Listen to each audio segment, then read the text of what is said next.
রুদির করা অ্যাক্সিডেন্টে দীপা ও সূর্যের মতো পঙ্গু হয়ে যায়। রুদিকে উচিত শিক্ষা দিল রূপা। হ্যাঁ বন্ধুরা, আমরা এমনটা দেখতে পাবো অনুরাগের ছোঁয়া ধারাবাহিকের আগামী পর্বগুলোতে। বিস্তারিত জানতে ভিডিওতে একটি লাইক দিয়ে শেষ পর্যন্ত দেখতে থাকুন।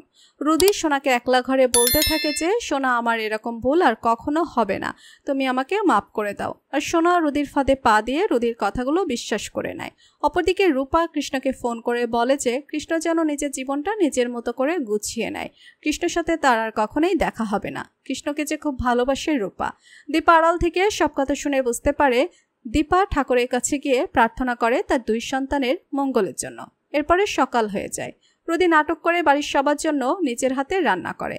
অন্যদিকে দীপা সূর্যকে নিয়ে চেকআপে বেরিয়ে যাওয়ার সময় রুদি দীপা সূর্যকে বলে যে খাবারটা খেয়ে যেতে। তবে সূর্য রুদিকে বলে খাবারটা প্যাক করে দিতে, তারা গাড়িতেই খেয়ে নেবে। দীপা সূর্য বেরিয়ে যাওয়ার পর রুদি ভাবে যে সূর্যের মতোই দীপাকেও হুইল চেয়ারে বসাতে হবে। আর এই সুযোগে এই দুটোকে একসাথে হুইল চেয়ারে বসাতে হবে, তবেই না আমার খেলা শুরু।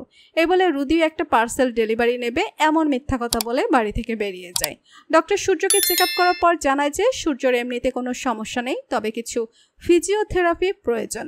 সেগুলো দেওয়া হলেই হয়তো সূর্য একটু একটু করে সুস্থ হয়ে উঠবে। ডক্টরের চেক আপ শেষে দীপা এবং সূর্য বাইরে বেরিয়ে আসে। তবে গাড়ির চাকা পাংচার হয়ে যাওয়ায় গাড়িটা নিয়ে ড্রাইভার গ্যারেজে যায় গাড়িটা ঠিক করার জন্য।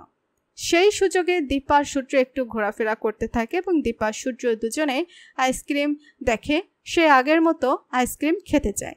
ঠিক তখনই আড়াল থেকে গাড়ি নিয়ে আসতে থাকে রুদি, এবং রুদির উদ্দেশ্য থাকে দীপাকে চাপা দেওয়া, যাতে দীপা পঙ্গু হয়ে যায়। এবং দীপা ওই সূর্যের মতোই হুইল চেয়ারে বসে। কিন্তু দীপা ওখান থেকে সরে যায়, আইসক্রিমের দোকানের সামনে যায়। কিন্তু মা কালী নিজেই রুদির গাড়ির সামনে আসে এবং রুদিকে থামিয়ে দেয়। রুদি গাড়ি নিয়ে দীপাকে চাপা দিতে পারে না। দীপা ওখান থেকে সরে যায়, আইসক্রিমের দোকানের সামনে যায়।